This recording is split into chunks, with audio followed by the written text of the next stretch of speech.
No, no, no, no, no. There's no way we're talking about WrestlePalooza and Triple H, Hunter Hearst Helmsley, the game.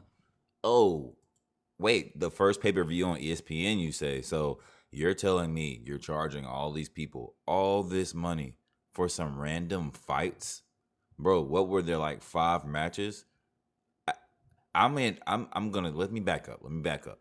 I'm an OG wrestling fan. Hogan, Steamboat, on to the Ultimate Warrior, Lex Luger, Diamond Dallas Page, Chris Benoit, Eddie Guerrero, on through the chapters of time. Diesel, NWO, Sting, into the early WWF with Triple H, Mankind, Vader, all these guys. I'm from back in that day where everything in wrestling lined up with a storyline. There was no matches that were just I can't say there were no matches that were just happening, but the matches that you would pay this money to go see or pay this money to have on your TV, bro, they were attached to storylines. The storylines is what makes this wrestling. It's like a soap opera, a never-ending, ongoing soap opera with people where you watch them grow up from and possibly change personas over the course of them growing up as athletes. Bro, this is a slap in the face, bro. You give Triple H creative control, and look what happens. You have a couple good years because Roman Reigns was carrying the league, and then Triple H, after Roman Reigns loses his title or his reign, pun intended, Triple H is actually left to use his brain and come up with something fresh, addictive, and enticing to the young audience while still bringing in those OGs that are used to, the soap opera of it all, the build up, the the house shows during the week that build up into the PLEs. This right here, okay, I might, at first before the show, I was gonna give them a one off because ESPN put these guys under a ton of pressure. Mind you, it's their fault because they sold out to ESPN for like $5 billion or something, and ESPN put the pressure on them. Hey, we want your first PLE on ESPN right now. We want it this weekend. Well, we want it on 3 weekends from now. So these guys really scrambled, really threw something together, and they must have begged Brock Lesnar to just come. They probably just told him, just come, bro. We make sure you won't get hurt. You'll get to throw John Cena around one more time, and then you can check out. As for John Cena, bro, Triple H, Paul Levesque, Hunter Hearst Helmsley has completely destroyed whatever opportunity they had with this final chapter of his career. Now I see a lot of people, they're wasting his last dates. It's almost like people just started watching wrestling because if you know, John Cena isn't going anywhere. I don't know if if Paul Levesque is holding on to these guys like Vince McMahon did, but whatever Vince McMahon had on people, he got them to wrestle until they literally couldn't walk anymore. So I don't know if they meant to have this whole last time or the last ride or whatever thing going on, farewell tour going on, just for purposes of building up a crazy storyline and making him must see TV and bringing him back to being can't miss. And oh my gosh, you got to be there because after this you won't be able to see John Cena wrestle. Bro, the bro's still lifting people over his head. He's nowhere near retirement. Yes, his body looks a lot leaner than it has over, when he was in his prime. He lost a lot of muscle in the face. But I will say this, like, he ain't going nowhere. He can go be on movies and TV shows, whatever. It's never gonna be the level of fame that this right here, this wrestling ring, has to offer him. Now, the thing that can see him growing tired of is Triple H being in control, and that's coming out today with John Cena basically coming out saying like, "Hey, I want to fight AJ Styles, bro. I want to have a say in how my ending happens," and he clearly wants to fight AJ Styles. So we'll see how that goes, man. I don't. This is a mess, bro. Just to like I got on Peacock. I went back from 1990 freaking six and watched every Raw, every SmackDown, every PLE. All of it was on Peacock, and I grinded it all the way to 2005, 2006. No, I made it to 2008. I think that was like Edge time. where Edge started to kind of come to the forefront. Bruh, things just started shifting. It just became a PG bullshit show. Bro, you're on. Answer me this, guys. If WWE is on Netflix, why can't it go back to being rated R? Why can't it go back to at least TV 17? Why can't it go back to a little bit of that grungy stuff that actually might make an adult sit down and watch? You know, something that we can latch on to. We can't just hop on a Monday night for Monday Night Raw, get some random matches, no backstage storylines, no dialogues that actually matter. Nobody actually talking about anything that has to do with being great. Everybody's talking about loving and caring and hugging and kissing, and the girls have their butt cheeks out and they can't wrestle. And then you can just see the level of favoritism that's going on behind the scenes. You have wrestlers in NXT that could bring, you could change these guys' personas like they did with Umaga. You know what I mean? Wasn't Umaga was originally freaking Rosie, bro. From Rosie and Jamal. The warning, the fucking, yeah, 3-minute warning or whatever that Eric Bischoff introduced. And then, that ran its course. They turned him into a clown. He disappeared. He came back as Umaga. Nobody freaking understood that this guy was just played a freaking clown for a little bit, came back. He's Umaga, a freaking Samoan monster. That's who we remember him as. So they could, if he really had imagination, bro, Kane wasn't Kane until Vince McMahon brought him in as Kane, bro. Vince McMahon and Paul Bearer and those guys brought in freaking Dr. Doggone, what was his name early on, man? That shit is losing. Man. What was the guy's name, bro? It just slipped my mind, bro. But yeah, they brought him in as Undertaker's brother, and everybody bought into it, bro. It was no question that everybody was gonna buy into that. When they build up, they built it up. Oh my God, we heard about Kane's Undertaker's brother that was supposedly dead and burnt up. We heard about him for a month before they actually showed him, and when he got there, it was, oh my gosh. But that just leads me to this point, bro. There's no more of these. Look at this. These guys were so deep in kayfabe, bro. They'll tell you now. These guys were so deep in kayfabe, bro. These guys were lost in their character. You can just look at them. Just look at Chris Jericho right here. He's Chris Jericho, bro. These guys that's on TV these days, bro, that wrestling has to offer, they're just guys. They're just guys, bro. I promise you, man. That's my problem. They're just freaking regular guys who decided to wrestle. They don't live for this, man. You can just tell the guys who live for this by their bodies and what they put their freaking time into with their mic skills.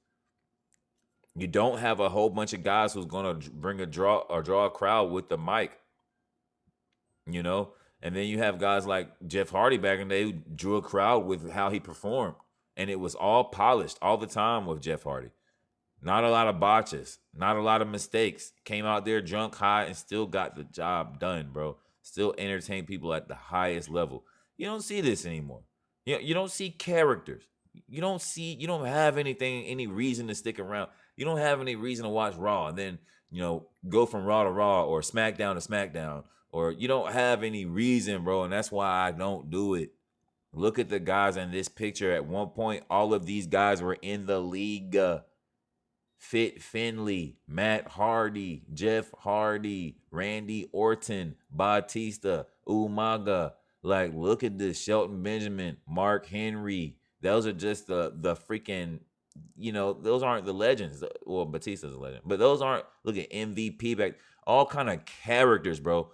Rey Mysterio Jr. All these were characters that played a role. Like, bro, back in the day, there would be like many storylines going on alongside the main storylines that kind of intersected at times. Like, at times, those storylines will intersect each other and kind of bump into each other, and it would be like a full circle moment, bro. I don't know. I don't know what they're doing these days, man.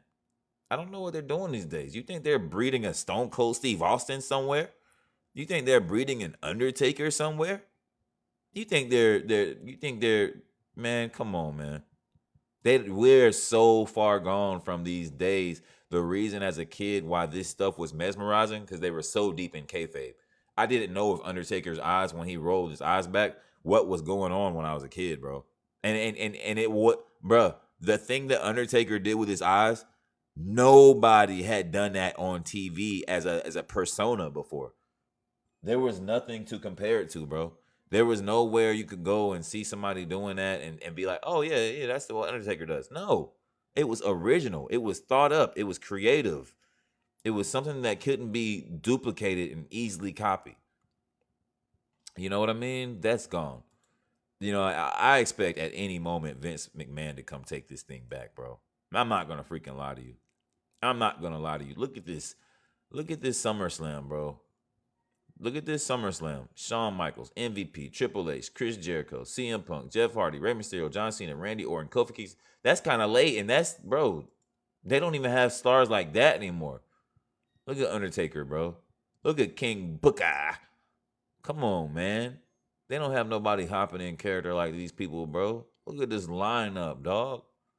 Look at the bragging rights lineup, man. You can't tell me that wrestling is in a bad, bad place, bro.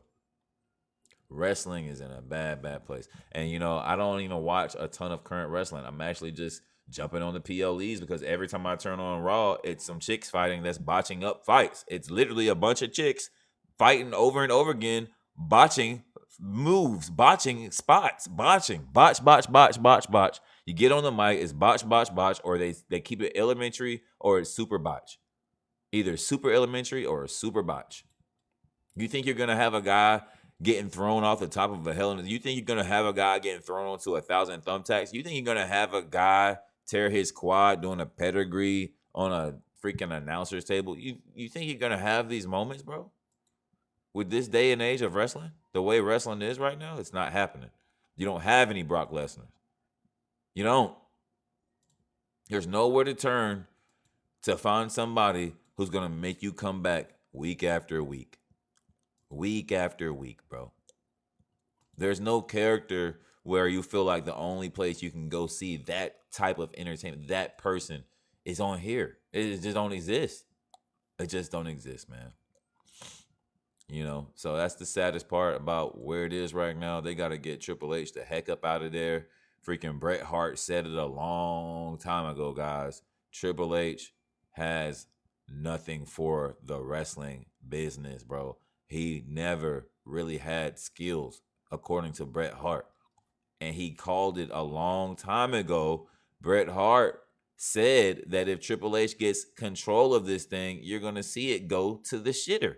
And that's where it's at, in the shitter. Look at the names that are getting old now. John Cena, CM Punk, AJ Styles, LA Knight, all these guys, old as dirt. What are you going to do when they're gone, bro? These guys cannot keep going forever, bro. They can't. So what are you going to do when it's time to bring in some guy that you've been having waiting in the wings and he's ready now and you can change his persona and flip him into a superstar real quick? He ain't got it. Triple H so worried about himself and his favorites. He has nothing ready for the future, bro. He has nothing ready. You think you're going to see somebody like this? Do you know how deep into kayfabe Mick Foley was when playing Mankind, bro? He was deep. Mick Foley was gone, bro. That man was Mankind, bro. You don't feel like after he walked through the tunnel after the fight that he took his mask off and took his sock off his hand and became Mick Foley. You felt like he was Mankind, bro. Everybody in wrestling was like that back then. I don't know what it was. Just better acting, bro. Just better acting and better kayfabe, I guess, man. End of the day, right? Those are dope, though, man. At the end of the day, better wrestling, better kayfabe. And that just equals, I don't know, better product. A better product, guys. At the end of the day, look. We got to get Triple H out of there. He's trash at what he's doing. He's ran its course. He has to hand the baton off. I don't care who it is. Where's Shane McMahon at, bro? Where's Shane McMahon at, bro? You telling me none of these McMahons want to come get this business back intact, bro? Is this not their baby? I'm gonna find out where Shane McMahon is. We're gonna do a little research and get back. But yo, I had to make this because I've been seeing so much about how bad wrestling is, and I just for that reason tried to get back into at least keeping up with who's who and what's going on. I turned it on. It's the same fuckers from when I was watching way back when. They still carrying it on their shoulders, bro. Like we gotta come on, man. We gotta be serious, dog. We gotta be serious, bro. There's no way. There's no way we're relying on 40, 50, 60-year-old men to carry the league, bro. NBA cannot rely on LeBron James to carry the league. They have breeded people along the way. That's why LeBron has actually put over other superstars. People don't think about, I mean, obviously you go out there to win, but regardless of his intentions, obviously his intentions was to beat them and he lost. But man, did he put Steph Curry over, bro? Did he put KD over, bro? You know, did he send Tim Duncan and those guys ascending to the moon of Hall of Fame? Yeah, they were already Hall of Fame, but beating LeBron in 2014, that Spurs team ascended into immortality, bro. So they failed to do that in the last, I guess, decade or so. Have young guys and farm them and properly manage them, and it sucks, bro, because it's a great form of entertainment when done right. And as obviously as a kid, you're more invested emotionally into it, and then you grow up and you're like, oh, it's entertainment. You know, you want a good storyline if you're gonna watch it. You don't want to turn it on and see Brock Lesnar and John Cena meeting up for the first time today, and John Cena gets F5 5 or 6 times, and the game's over, the fight's over, bro. Do you know I missed that fight? Do you know I missed that match because I was late getting home? I didn't know it was the opening freaking fight, bro. And then they said it was 8 minutes. They said it was 8 minutes, bro. Yeah, I'm done with Triple H, bro. They think they're getting some bread up out of me. I am not paying for any of these PLEs, bro. Not under Triple H. Triple H got to go. And I was a big Triple H fan as a kid growing up, bro. Triple H, you suck. Maybe there's something better for you to do. Maybe you can do what Shawn Michaels does. Or maybe you could go work at the Valley and train people. And maybe you can just be a persona creator and think of personas. Well, no, we don't want you doing that because you have not done that this entire time. So, yeah, wrestling screwed. Wait for Vince McMahon to save the day, hopefully at some point before, you know, he's gone from here. Or Shane, Stephanie, somebody, bro. Please, please come and get it. Don't, please.